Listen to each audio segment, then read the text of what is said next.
I changed this offer to call it Kind Mind Community because I was realizing that even though there's a lot of um, I'll say education and sharing and calibrating conversations, this particular room is for community. And so I felt compelled to change everything on my Facebook this morning. So my VA so graciously got up really early and started executing all those changes for me because it was something that was filling me up and making me happy. And so this community is here for you to share who you are, what you're doing, the offers that you have, and the page is open at Kind Mind Community and Kind Mind Academy for you to do just that. So please feel free to say, high five and welcome and put your post up there. Let the people know who you are because I'm wanting to create a conversation and to build on what Lilianna will be talking about and the speakers that have gone before her and just seeing what you're hearing so that for my learning as well as for everybody else's in the room and to share the conversation together. So that's a little bit about what's happening today.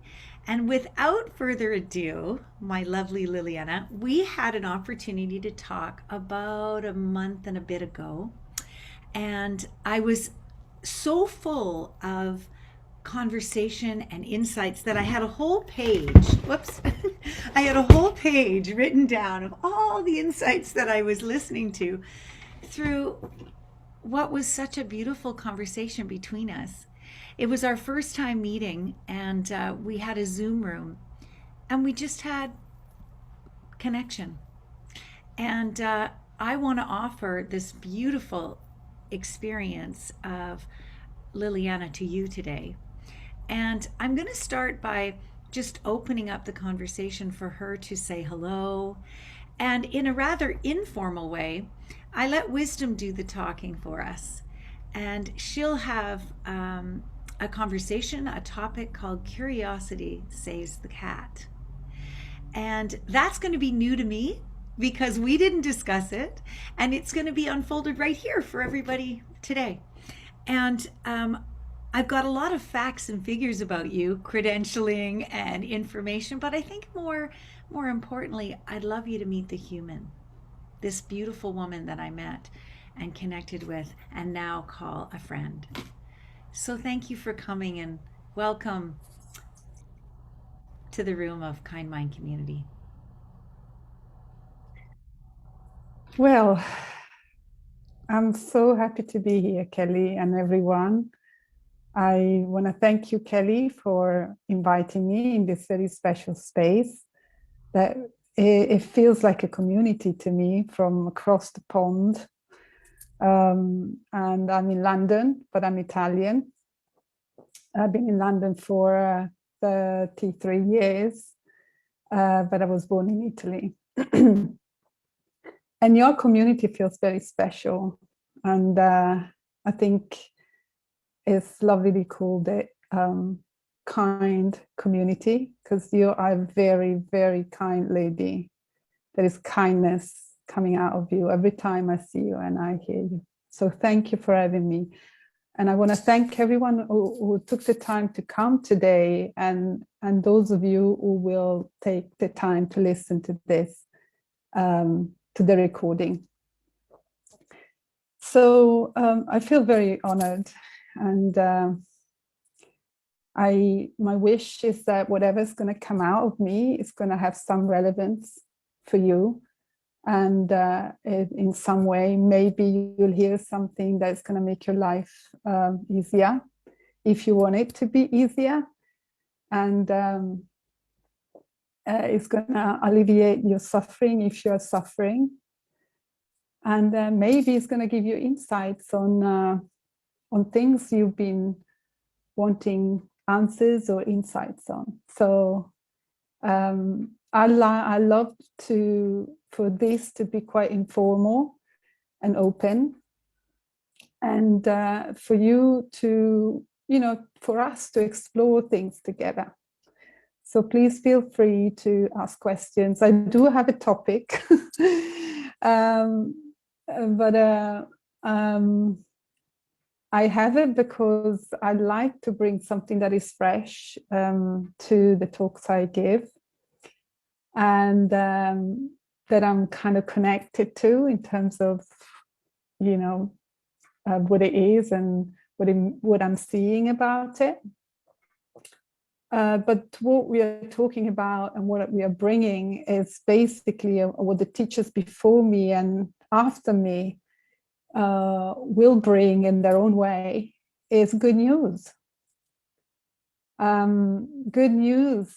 And what I mean by that is that sometimes the struggle and the suffering seems inevitable. As human beings, we think that's inevitable, and certain things we think we are stuck with forever because maybe we think it's our personality, or our past is too dark, or our labels are seem too real and solid. But we have good news. And I want to say to you that nothing is fixed. Nothing that we can make up with our beautiful creative mind is fixed. And that includes everything. And the only thing that's true is who we really are, which is in this well of potential for a peaceful experience of life, for creativity, for wisdom, for compassion, for love, for connection. That's who we are, and that's real. And there is evidence of that, us belonging to this deeper truth, us being this deeper truth. That's real. And so in these conversations, we want to explore that more and more, and we want to get curious. That's curiosity. That's how curiosity can save us, can save the cat. Because we want to just step into what we don't know about us, what is mysterious about us, what hasn't revealed to us yet. And we want to hang out in that space with an open mind and with a wandering mind, but with, you know, in the emptiness of that space that is ever so rich and full of understanding, deeper wisdom, and a deeper intelligence that really doesn't come from our own limited intellectual selves or the ideas we have about life and ourselves. So it is good news that we bring, and we do it in different ways. Different people, you know, will come and talk about this differently. I love to know how many of you are new to this, for instance. I see a few faces. I don't know, you're new, Barbara, Brenda. Let me put my glasses on. Brenda is new. And maybe a few more people are new. But I love to, I invite myself to talk about this in a way that it can be relevant to all of you, regardless of whether you're new or whether you've been listening to this for a while. It is certainly an invitation that I give myself every time I listen to anyone talking about this very simple truth, is to listen to it like I've never heard it before. And to get curious about something that I think I know, but actually I don't. So this is my intention today, and my hope is that you feel comfortable to share and to ask questions and to participate and to explore with me. Would that be okay? That's lovely. Thank you. So maybe I give you a little sense of how I get to be here and who I am and why I'm doing what I'm doing and why I love it so much. So I had my own journey, and I won't go into great details into that. But I think we all agree that we all want to. I've worked with many people from many different demographics and walks of life. And there was one thing that everybody seemed to agree with. So when I checked in with them and asked, do you think it's fair to say that we all want to live in a nice feeling? And we say, yeah, actually. So, I like that we can agree with this. I think most of us, if not all. And I certainly wanted to live in a nice feeling from, ever looking back since I was a young child. But I think, and sometimes I felt it, even during hard times and struggles, I found myself in a nice feeling. And I welcomed it, but it was a bit random. I didn't know where it came from. And then it went. So I was in and out. And at some points, there was no good feeling there at all. And I had breakdowns, I had 2 breakdowns, major breakdowns, actually. And then I recovered gradually, slowly, came out, and I had grief. I lost people. I had financial struggle. So I had a full life, and this feeling, nice feeling, would come and then will go. And I lived with the assumption that whatever I felt, it was coming from somewhere else, some outside. It's my circumstances, my events, my past, people around me. So that was one assumption I made and I lived by.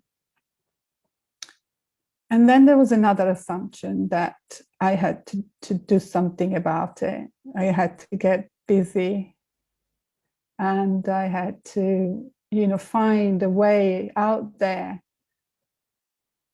to feel good again, or not to feel desperate or scared or depressed or all of those things. So there was these 2 things. So my life got busy at times, so busy it was exhausting, and that was about me. Then there was my loved ones. I'm married with 4 kids. One I didn't give birth to, but she's a wonderful girl that has entered my life 33 years ago. And we have 4 grandchildren. So for a long time in my life, as my kids were growing up, I would be obsessing about their well-being. So I had a break about obsessing about my well-being, and then I started obsessing about their well-being. And I felt myself going down sometimes with worrying and anxiety, and kids growing up and teenagers, and all the stuff that they can go through. So again, I was working hard to make sure to provide them with something that I didn't think they had, which was the ability to cope. And so I got so busy again. And so I trained in many things. many different things. I practiced for 15 years complementary medicine. I trained in hypnosis, EFT. I trained in NLP. So many different things, and I thought I was doing well for myself, and I helped people, but there was something missing, and I was still very much focused on something out there that had to be practiced, had to be done, had to be applied. And all the way, all along, I was missing something that was so innate and already 100% there within me. And then, and then I came across this understanding as I was recovering from my second breakdown 9 years ago or 10 years ago. And there was a different feeling about this. There was a simplicity. It was that kind of subtracting. It was lightening the load that I was carrying all on my back to save people, to save myself, to help people, you know. And I started to feel the lightness and a different feeling, a different quality feeling as I was pursuing something, you know, my well-being and answers. And different people will talk about this differently, as I said. This comes to us via our own realizations, our own insights. Doesn't come conceptually. This is so simple. Like we could talk about it and sum it up in a minute. But the potential to see the depth and the truth of this goes on and on, is infinite. And to experience freedom from it, from seeing these very simple facts about us human beings. Well, the potential for freedom in this is infinite, as it is the truth of it. So the way I received it was that I was at a conference like the one we just had, and I heard something which was huge, felt huge. I was at a talk, and I felt completely,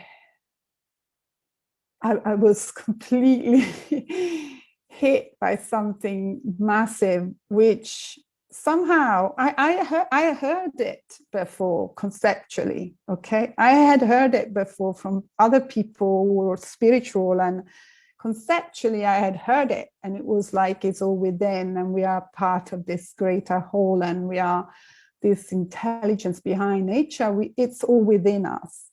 But on that at that conference, and during those few days, it really dropped. It was like, oh, and he said something like this. You know that feeling that you had sometimes randomly, it seemed random when you were up in the mountains, or when you sometimes you woke up and somehow those unpleasant feelings weren't there, and you had this few minutes of stillness. You know, that silence that sometimes you feel deep within you, and you don't know what it is, or that connection, or the deep love, unconditional love that you feel about human beings, your loved ones, or there was another big one. Like I used to support women during childbirth. I was a doula for 6 years, part of my complementary kind of medicine approach, I offer that. So I've been at many births, and that sacred space was a place where my sense of self, in terms of my ego self, would just disappear, and I would be in that deep space of gratitude and in awe of the miracle of life, you know? And that moved me every time a child was born, you know? When my own kids were born, there was the feeling. There was that feeling, that sense of connection again and again. So what I heard at this conference was basically, you know, all of those feelings that you had that seem random, that's who you are. That's your essence. It's not something you need to go and look for anywhere, or you don't need to go and do anything. You can just rest in that, knowing that it's all within you. So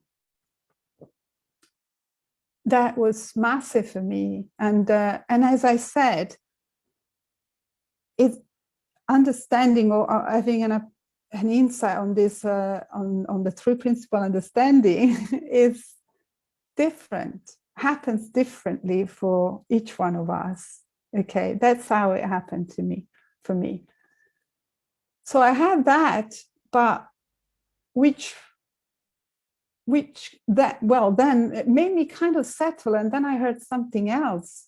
I heard that the only reason I am not experiencing that peace that is innate to me, and that love and that connection and all those beautiful things that were like in those feelings, is because I get distracted and I get carried away, or I get interested in the noise of my mind.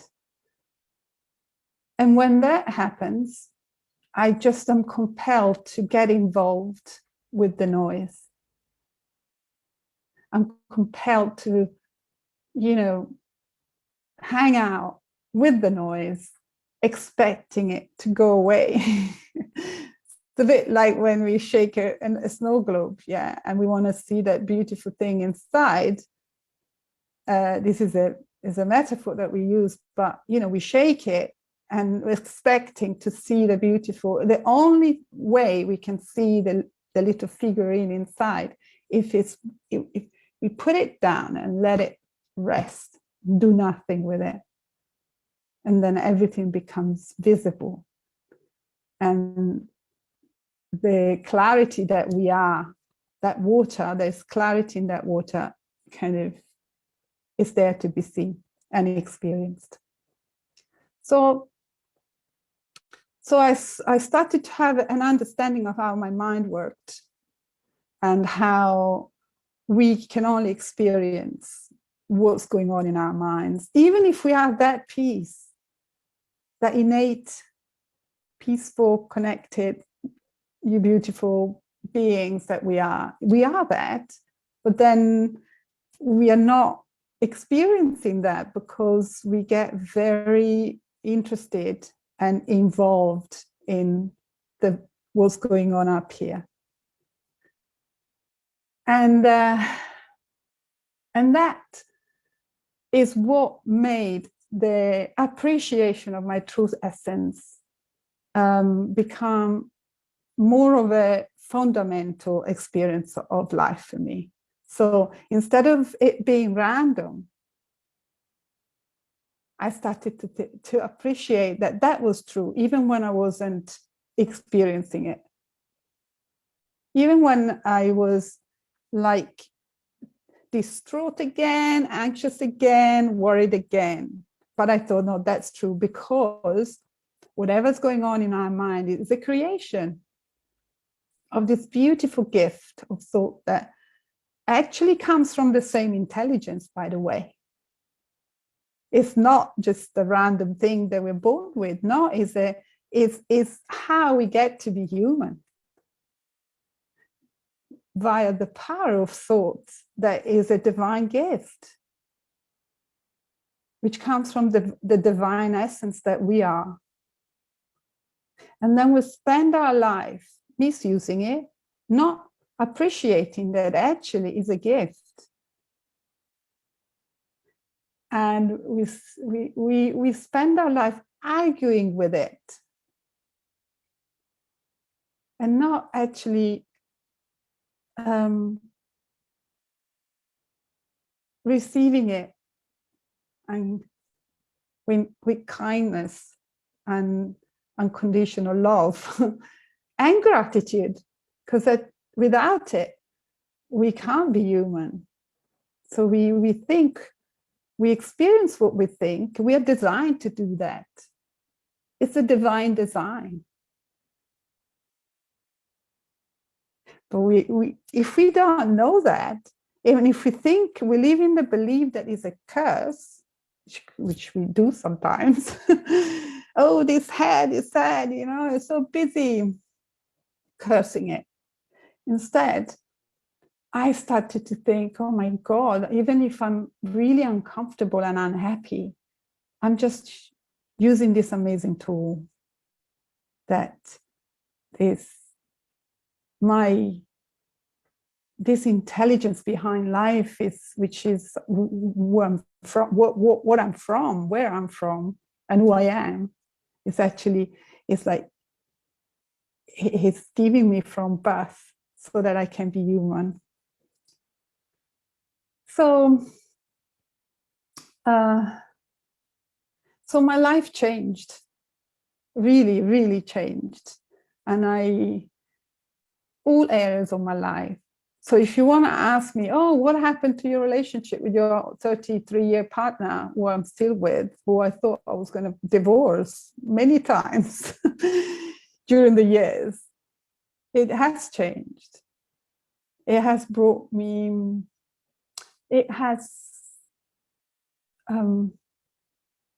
relationship, I could have a whole seminar on that, but there is an appreciation that whatever I'm experiencing doesn't actually come from him. It comes from what I make of what he does and how he shows up in life in my head. So that's just an example. And relationship with my sons and my children, I'm present, I'm more open, I'm human. It's like I don't take myself so seriously anymore. I don't beat myself up if I fall into a bad mood, or if because I know that's not who I am. It's just a bunch of thoughts that I decide to entertain and get interested in and work on maybe. But it's incredible how I don't hang out in that space very much, because I'm curious, you see. And then there is this gift, this, which I'm seeing more as fresh for me. It's like this intelligence, the appreciation of a deeper intelligence that is behind our experience, and it's where our essence is and what we are, is that understanding how things work, how our mind works, and who we truly are in nature, and how innately wise we are. It brings gifts. It has side effects, so that we don't have to work at being happy or work at experiencing peace of mind. We allow ourselves to fluctuate in the human experience with the knowing that, without taking it seriously, and certainly knowing that even when we're tempted to work on it, it doesn't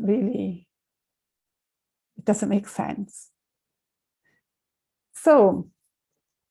I, of course, this kind of touched me deeply, and my life got easier, and I live in a nice feeling so much more now. The nice feeling that I thought was random, I think, hey, no, it's it's right there. So I'm able to, without trying, fall into that and experience that, and the level of connection I have with people, and the level of love and compassion, and it's and how much gratitude I feel is beyond what I've ever thought would be possible for me or anyone else. So I see that in my life, but I see that potential for everyone equally and universally. And so, of course, when you get to see something so good, and you see the potential of it for you, your loved ones, your community, the world, and there is no exception, then you just want to offer it.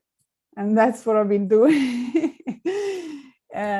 with so much love and so much gratitude. And so I did, I'm passionate about disadvantaged kind of, communities, and people who can't afford to have this. So I'm like, I've worked for 4.5 years in prisons. I offered this. I ran program in prisons for a social enterprise called Beyond Recovery. And so we worked with over 700, 800 people in custody. And so I saw so many people who would, people can't resist the simplicity, you see, because this is for everyone, and on every level of intellectual kind of understanding. And people can't resist how I was having dinner with a bunch of new people I've never met, and they asked me what I did, and everybody stopped, because people are not used to hearing that peace of mind is simple. We are used to hearing that peace of mind requires hard work, but it's not true. And so I've been blessed to see so many people waking up to how wonderful they are, beyond the stories that lived in for many years, most of them all their lives. And there are miracles,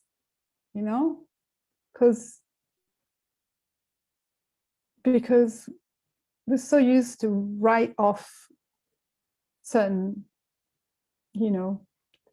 people because of the past they had or the labels they have been given. So I have many stories, but you'll have a lady, the wonderful Jacqueline Hollows, who's going to come and talk to you about the prison work.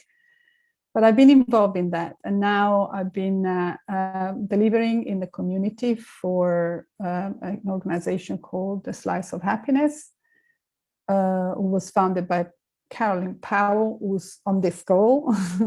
And we've been doing that for 3 years, offering it initially to people affected by homelessness, but now is open to mental health, people who suffering from mental health issues, or low income, or on income support, or unemployment. And we are having amazing results there. And then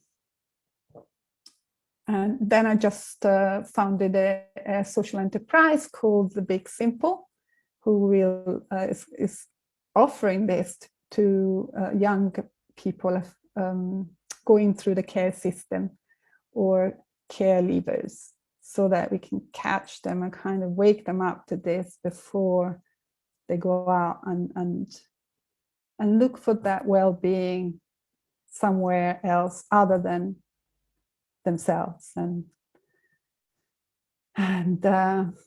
so why curiosity? Obviously. But before I do that, actually, let me just check in with you and see if you have anything to say or anything that is occurring to you that you want to share or anything you want to ask. I did see a hand go up earlier, but I'm not sure if it's still open, a question that they want to ask. But I love how No pressure, no pressure. I can. Mhm.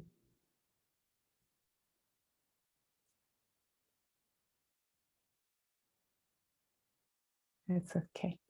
It's good, but feel free, yeah.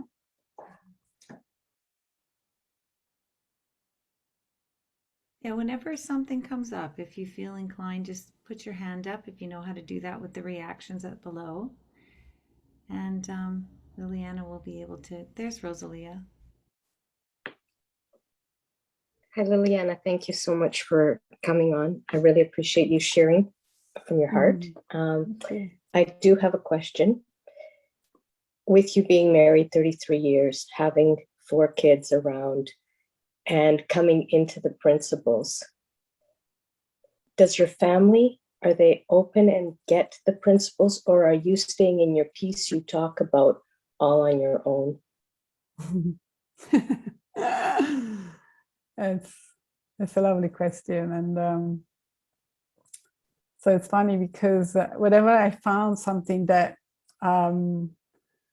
made sense to me, I wanted to share it. Oh, you got to hear this. This is too good. And with this, I have done that much less. And I've been wanting to just hear it for myself. As somehow I felt that was the best way to share it with them. It was to kind of embody it and kind of deepen it for myself. But I have done it a bit. And my husband doesn't complicate things mentally, emotionally. So it's easier for him to access this place, less complicated, less noisy place.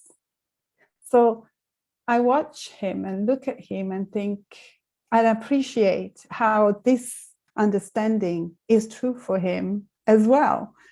But how with less thinking, like he does, there is more peace, and more like presence. Like that's for him. So I appreciate that. And I think, oh, no wonder you're more present and connected. You're not in your head so much. But he's never really wanted to know much about what I was doing in the past. But with this, because it's so simple, whenever I hear bits of it, he says, oh yeah, it makes sense. There's no need. But I spent years wanting to change my husband. Yeah. Because I thought that my misery has a lot to do with him and how he showed up as a husband.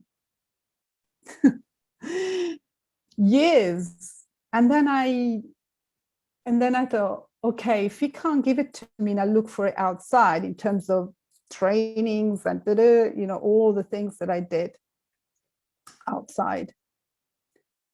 And then I landed on this, or this landed on me. And there was no more doing, just the desire to look in this direction and see more. So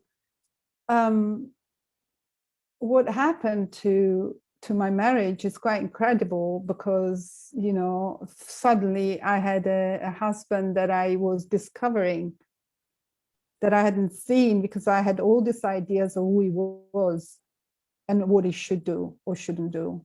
Instead, there was this other person that didn't have anything to do with the ideas I had of him, but it would, so I kept finding out things about him that I couldn't see before. So I would find myself curious. We were talking the other day during a walk, we were walking, like for instance, I always thought that he couldn't walk. He couldn't keep up with me. And if I wanted to walk, I shouldn't go with him because he's too slow and he's never gonna walk fast. And during lockdown, I think, oh my God, wasn't I wrong? I had made up my mind, and suddenly this is a husband who does walk. So you see all these ideas we have about people. So he was talking, and I found out things about his experience of racism, for instance, and I've never heard before because I didn't pause and took everything in with an open mind. I just assumed that he was a wonderful man, and why would anyone want to be, racist towards him? So I got curious about his experience as a Black man about racism. And I heard a ton of things that in 33 years, I never heard. So this sort of thing has happened on every area of my life, and curiosity is something that I'm seeing fresh now, because it's like a gift that comes from this deeper intelligence. It comes from deep listening. Maybe it is deep listening, I don't know, but to me it has it's like this space of nothing where I get to see something that I've never seen. And I'm willing to be in this space. I'm not rushing away from it just because I don't know. I recognize it as a gift, so I don't rush to leave that space of not knowing. It's a well of potential for new understanding.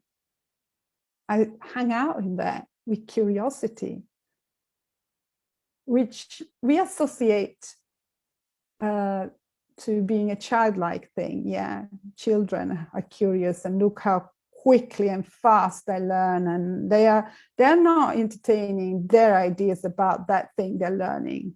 No, they're just present.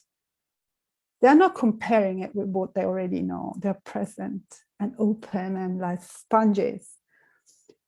So that never goes away. We just think it does. Just think we lose it because we have to get serious and rational and analytical. Instead, that's a side effect. That kind of childlike, light-hearted space of curiosity, which has a potential for, it gives us the opportunity to see things that we would never see when we hang out with what we know, what we think we know.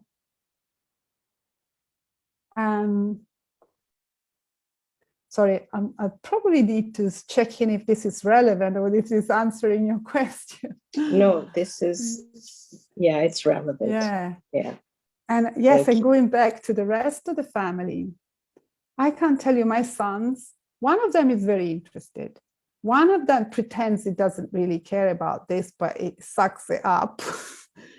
And one is so pragmatic, he's a sportsman. So it's like, and then our daughter, doesn't really want to know about it. But they get to have someone in their lives, a mother, who can be present and open and more loving, more connected, more, and that's huge. That's the understanding. That's the feeling we talk about. That's the most important thing. But I'm really, sometimes I just want to shove it down there. When they're going through a challenging time, I just want to say, excuse me, don't you know that is all made up? But thank God I withhold, and I don't do it as often as I like.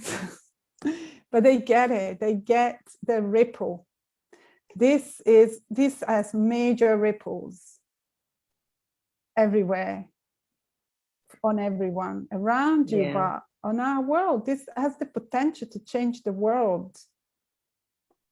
This is the hope that we're looking for going through these difficult times. For anything, it's universal and it's true, and it's like just wipes everything away, everything that we thought was needed to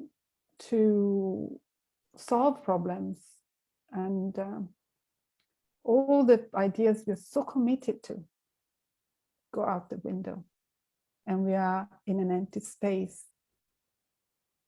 of infinite potential for understanding. And, thank you very much. You're welcome. I went on for a while. And anyone else?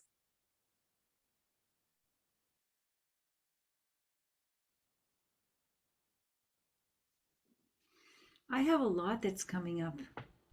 Just so much in that conversation, just of simplicity. So often that I come to these calls and I get caught in my thinking around, how can I just fully be present in this moment? And how can I just, listen? And I catch myself going in and out, in and out. And I finally gave up the argument and just said, that's okay. Because when I did that, I finally find myself being more in than I am out. So really deeply listening at times and then possibly going out. But realizing, even when we started, Lilianna, I like to make a little bit of notes, and I thought, no, I really want to listen. Just want to be here, be present, listen. I can listen to the recording and take all the notes I want. Yet what I realized was, right at first, I wasn't listening. I was in my own thinking of like, okay, is everybody in the room? Who can I, but what I'm hearing and what I'm seeing is that the more I'm in the conversation, the more easily and simply I'm hearing. And what you were saying about, lightness and the answers, I had so much in that. And when Rosalia brought her question about family, I realized that all I need to be is the understanding. All I need to do is hold it for myself. Because that example of and the experience of it, it can't, it has no way of holding itself within. It just goes out to everything that I do. And so when people are like you say, you want everybody to have it. You want to grab them and say, can you just get, that's me for sure. And I'm curious, when I see that, I realize that, yeah, I get curious about why I think I'm the knower. Like, I don't know what's right for anybody else. And so my curiosity that's saving this cat is around, I don't know what anyone needs. I don't know what any of you here need. But I definitely know that I'm listening deeper.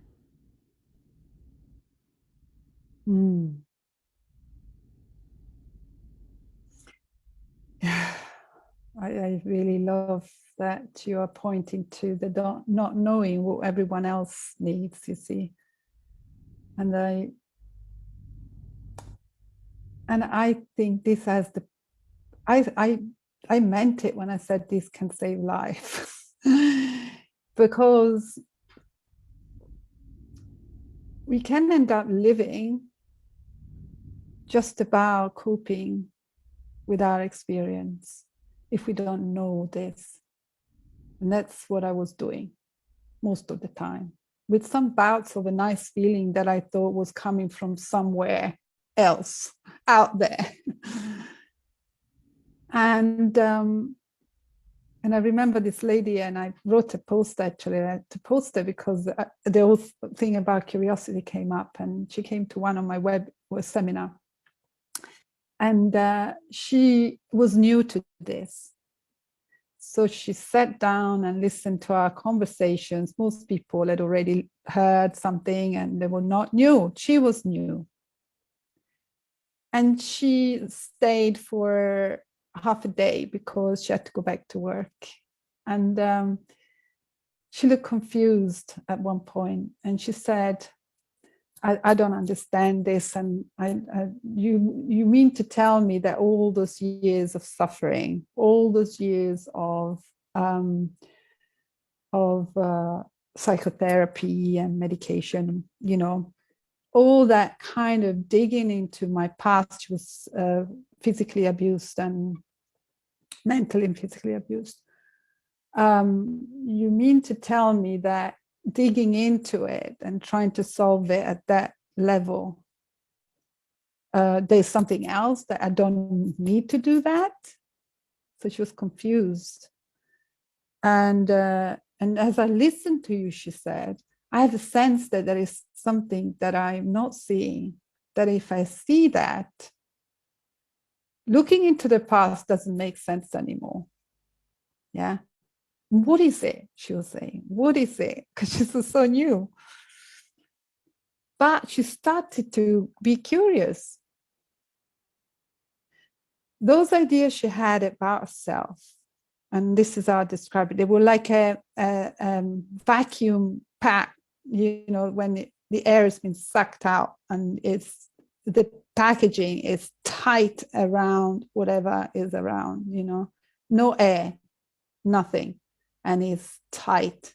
That's where she felt she'd been.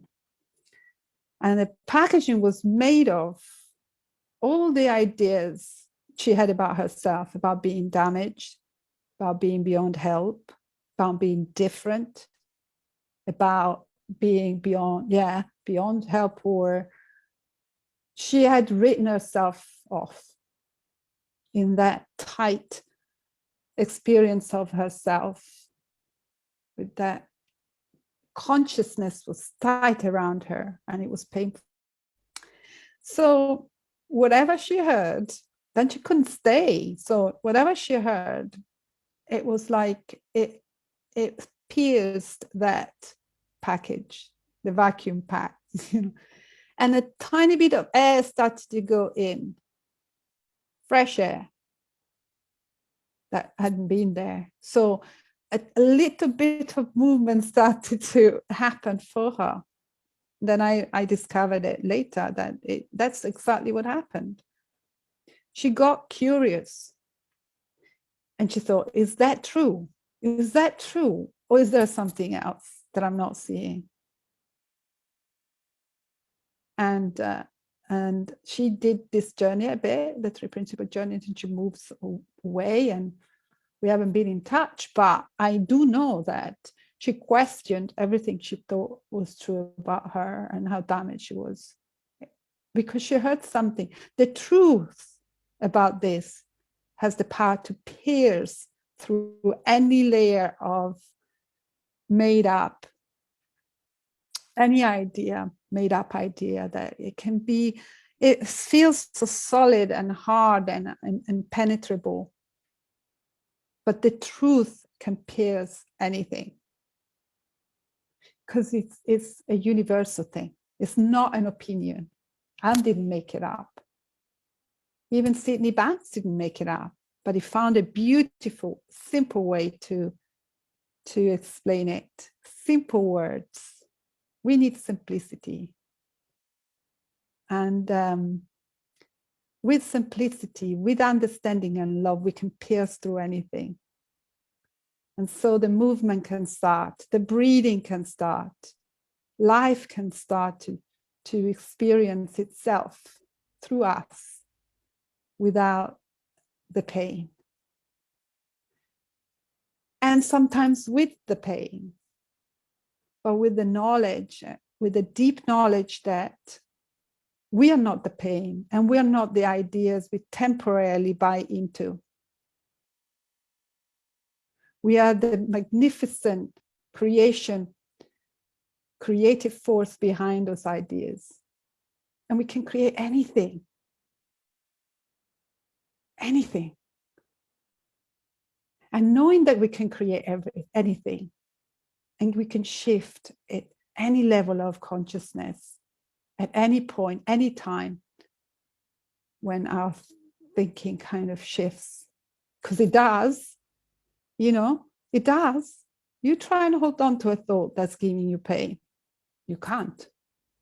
You might try hard to, and you might succeed for a while, but it will change. It's the nature of thought that we get to appreciate. And so that's our curiosity, this gift that comes from the creative force that we are. It comes up, and we are in this fertile space for new thought and new insights, new understandings. And so now I appreciate that, you see. I kind of think, oh, wow. And so my curiosity grows, and the learning grows.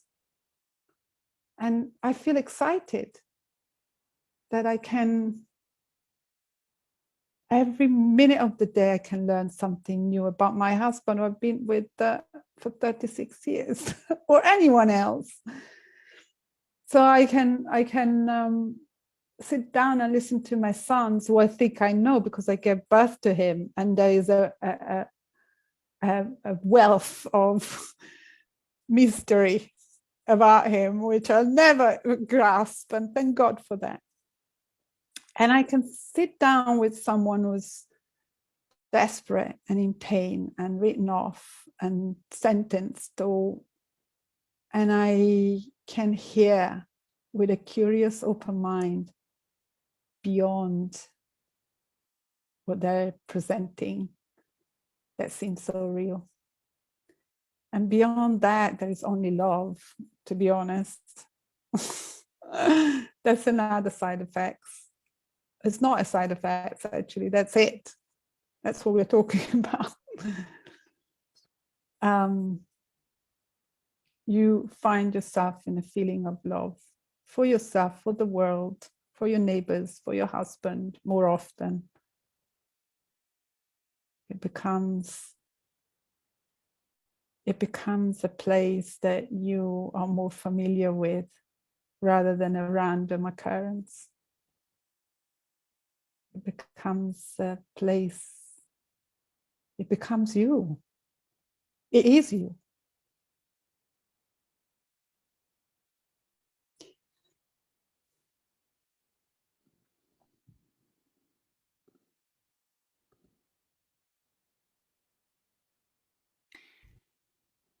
Thank you, Liliana. That was beautiful. I'd like to take an opportunity because I am sometimes familiar with people sharing in small rooms can be a bit easier than people sharing in a real large room.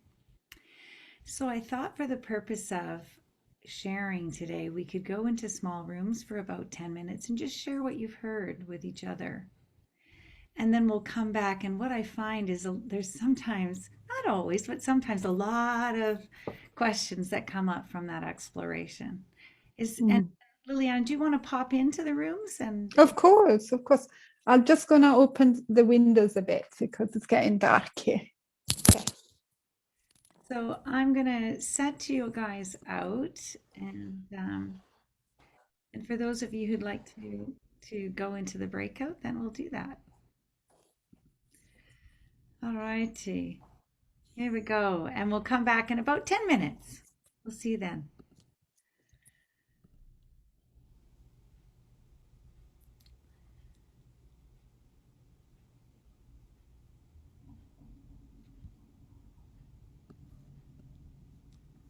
Hi, Susan.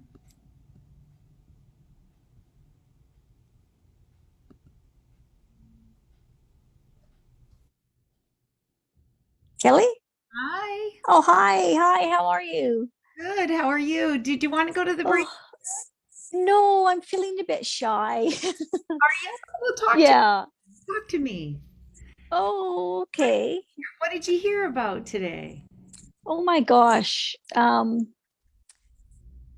Yeah. So I'm just going I'm to put a timer on while you talk. If you notice what I'm doing here, that's all. yeah, Yeah. yeah. So I'm a note taker. So yeah. So let me see if there's of ego. Yeah. Yeah. Letting go of ego. I'm not the perfect mom. I don't have the perfect son. You know what I mean? Like, oh, maybe my son is perfect, but he's on his own journey. So Well, the thing is that I think it speaks to the place where you're just looking at you, who you are, yeah, what you're doing in your grounding. And yeah. Liliana, maybe you want to speak to that. Susan's saying, is this letting go the ego?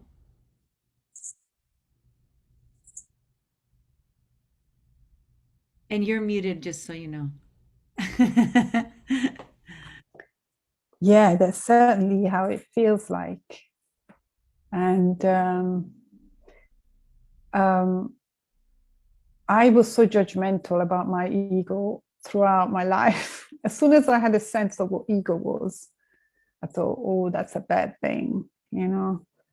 And whenever I'm in my ego, then you're not a nice person. And my understanding of that changed and keeps changing, really.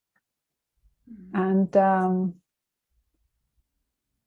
my experience of that now, because obviously right now, is that I don't even have to worry about my ego anymore like I used to. I thought had to do something about that. Even the letting go felt like something I had to do. And I wasn't doing it very well. So there was more like, oh, you're not good at letting go of that ego. Bad you. Instead, looking into this and being interested and curious about what it is that Sydney Banks was talking about, so with such purity and simplicity, has given me many things without me trying, to get them. And that's one of them is that I don't think I'm in my ego as much. Like, I don't have that. Of course, ego is something we need to survive. Okay. But for me, ego is my sense of self, what I know and to be true and how things should be done. And my personal understanding of life and things and people. Instead, I think that space of curiosity, which is the deep listening we talk about, and kind of takes care of my ego and says, okay, you're important, but you can have a break. Right. Yes. It's like naturally the ego can have a break. Yeah. It's not going to disappear. Yeah. But ego is like so much effort that comes with ego. Yeah. So much controlling. Yeah. Yeah. Yeah. And then it's like, and then it pops up anyway. It will always pop up as long as we are alive. We can count on that. But I don't have a judgment as much anyway. I can still be like, oh, you're ugly, go back. I don't want you. Right. But the more I embrace it with my humanity, that's when I think I embrace my humanity as well. That's the less it's not as credible and as persistent and present. Thank you, Susan. That's Great. a very Thank good you. point. Thank you. Thank you, Liliana. That's wonderful. No, pleasure. Yeah. Thank you. Yeah. Ilva, please. I got a big insight now when we were talking. When Lily was talking about her husband, I was thinking about how much we know about people, and we don't open the possibility for the blanks. I know everything about you, and if I have a fixed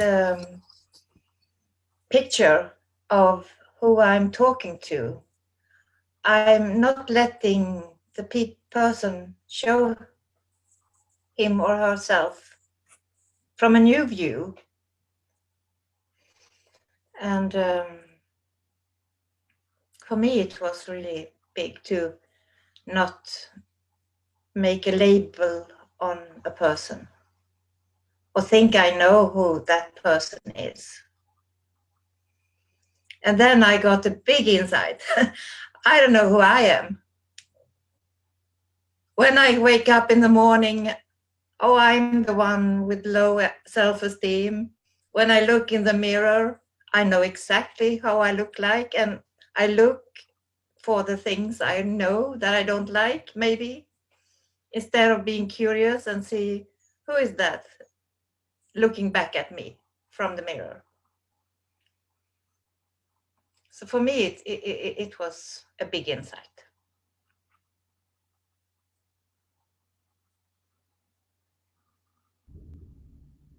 Thank you for sharing. Lilianna, do you want to speak to that? No, it's beautiful, Eva. Yeah, it's beautiful when everything comes back to us as well, you know, and how universal it is. And now we are no exception. We think we're so special, and we are like beyond seeing this. So, but no, we are like everyone else. So if we see that beautiful thing about the infinite potential to discover new things about other people, then it has to be the same for us, and all this crap that we tell ourselves about ourselves on a daily basis. Let's be curious when we look in the mirror about ourselves. Let's question those things that seem so true. Oh, I was born like that. Really?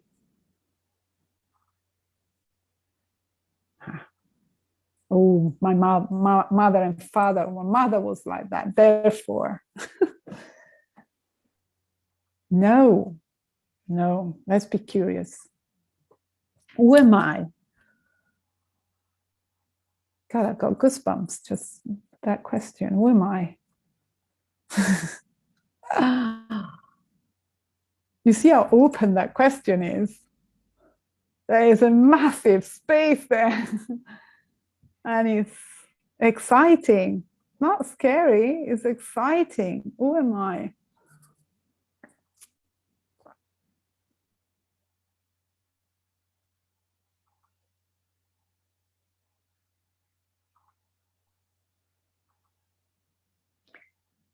Then anyone wants to share any insights or share conversations you had? Go ahead, Vera. Hi, Vera. Hi, Vera again. We meet again. Everybody, yeah. I really just want to share a feeling, because like the way you share is like, I just feel like you are just inviting us all to a game, you know, like this excitement and lightness, you know. I can see you running around with this big beautiful ball, and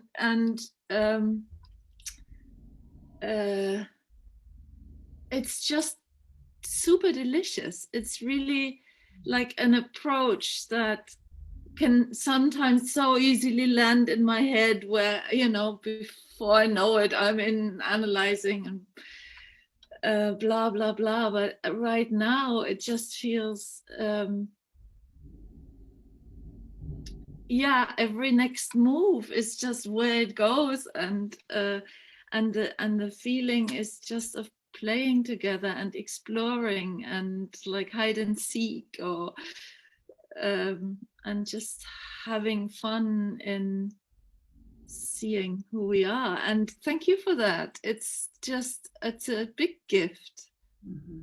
Yeah, beautiful. Thank you, Vera. You make me laugh, smile inside everywhere. Every cell of my body is smiling.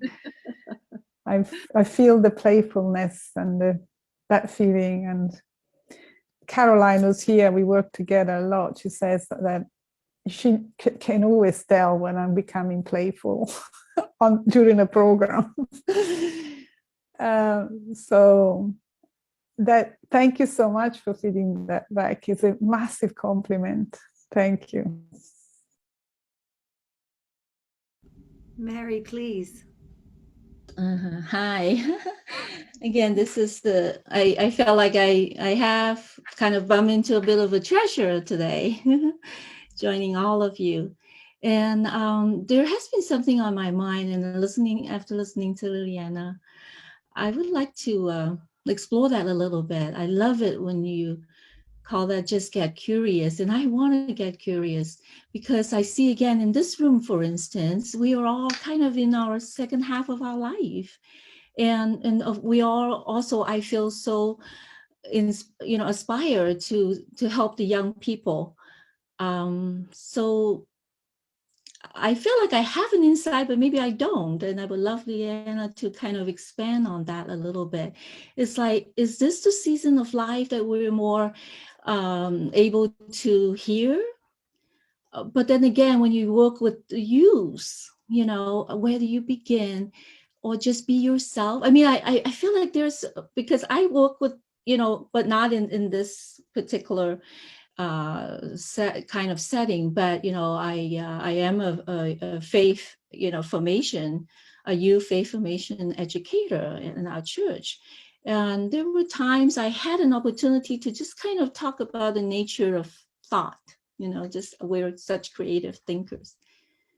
I guess my question is it we have to mature to a certain point of life to be able to get this? Or even still not getting it? So maybe you can that's right. We're still not getting it. But oh God, no age has got anything to do with this. Never too early, never too late. And it's just beautiful, and we can always find a way to share the love if we come from love. And this is love and understanding. So no, if you feel the desire, then just go for it and trust that love that you have inside, that you want to share, and you want young people to become aware of that they are as well. That will guide you, and you'll find your way and the words. Before they talk, I'm always thinking, I don't know nothing. I don't know anything. Am I going to talk about this to this generation or this this group of people, demographic? And then I think, Lily, just do what you do best, and it's enough. Okay, which is like just fall into the feeling of love. And with a little bit of understanding you picked up along the way, in your own way, sometimes clumsy, awkward, whatever, doesn't even matter if the feeling of love is there. Yes. So it's beautiful that you want to do that in itself. That's beautiful. And no, I feel like I'm at the beginning of a new life. Every day I'm 54, and I feel younger than when I was 21 in terms of how vibrant this feeling of life is within me. Not all the time, but it's there. and it's calling me towards it. Say, hey, why would you want that when you can have this, you know, by yourself and with your clients, with your loved ones, you can have this. And that makes me feel so young. Yes. Yeah. Thank you, Mary. Thank you. Thank you, Mary. Does anybody have any insights or last thoughts before we come to a close today? It's just been such a beautiful and rich conversation for me. Mm. Vera, would you like to, is that an old hand or a new hand? No, it's a new hand. Come along. It's really just the thank you to the conversation between Lilianna and Ylva. This, because I felt like, whoa, of course, like when I'm curious, when I'm really curious, to see a situation not the way I've always seen it or seen it before, but like seen in this moment, I have to inevitably be new as well, because Yes. otherwise I can't. It's like these two hang together like two sides of a coin. And Beautiful. I've never seen that before. That's yeah, it touches it. The curiosity also creates newness in me. Beautiful, beautifully expressed. Oh, maybe it lands a little deeper. That's so gorgeous. It's rich, rich conversation. I loved every minute, every minute. And I've lost sight of time. So I don't know where we are at. Time has come to say farewell, but before we do, I'd love for you to tell everyone how people can reach you, Caroline. And Caroline, yes. come on and say hi. This is a very beautiful friend. Yes, hi. She is. Yeah, I love her. And I love Ian. Her. And I love Ian. There he is. Part of the team as well. Yes. Yes. So, right. You can. I'm on a few websites, and now as a social enterprise, it's called the Big Simple. Big and Simple is the Big Simple. And that's our social enterprise, but you can contact me on that, and it's www.thebigsimple.org, and then my own email address if you want, or on social media. I'm out there and I post a few things here and there. Lilianna Bellini on Facebook, and my email address is liliana@thebigsimple.org. I'm just typing it in as we go. Yes.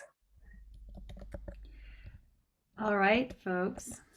And it's been beautiful for me. I've felt really held in a special space from all of you, and it's been a very wonderful hour and a half, and I'm very, very grateful. I really am. Thank you so much, and I hope I see you around. And absolutely. Ylva, did you want to say something, or is that an old hand? I'm just reading. Old hand. Okay, terrific. I absolutely love and adore what this team is doing. Caroline Powell, Ian Shaw, Lilianna, and another beautiful friend, Susan Marmot.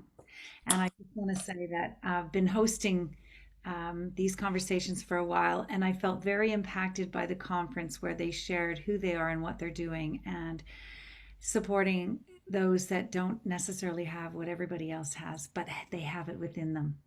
Yeah. So I want to say thank you to all of you for being here, for being a part of the conversation and Kind Mind community. Much love Thank you. till next time, and much love to you, Liliana. Thank you very much. Take care. Bye, All everybody. the best to you all. Bye. Thanks, Leanna. Thanks, Kelly. Thank you. Thank you. Thank you. Mwah. Lovely, lovely, Mwah. lovely. Thank you. Bye, Vera. Bye. Bye, Rita.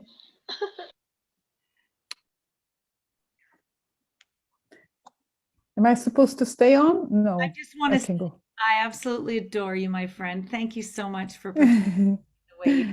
It was a beautiful unfolding of conversation, and I Oh. appreciate that. Very much appreciate that. Well, I have to say you create a very special space where people feel comfortable. And I don't always feel this comfortable, but I did today. And that's a testament of your love and desire to, create a space for a community that is based on that love and connection. So This is my thank you, Kelly. Thank you. And we'll keep in touch. Yeah. You too. Great to meet you, Liliana. You ladies are incredible. It